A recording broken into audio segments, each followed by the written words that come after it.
بسم الله الرحمن الرحيم اقرأ باسم ربك الذي خلق خلق الإنسان من علق اقرأ وربك الأكرم الذي علم بالقلم علم الإنسان ما لم يعلم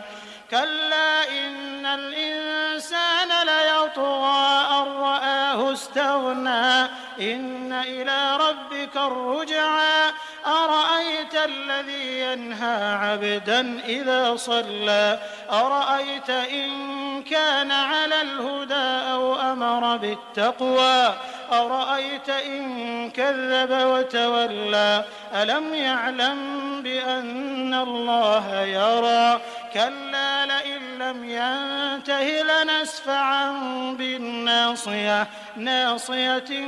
كاذبة خاطئة فليدع ناديه سندع الزبانية كلا لا تطعه واسجد واقترب.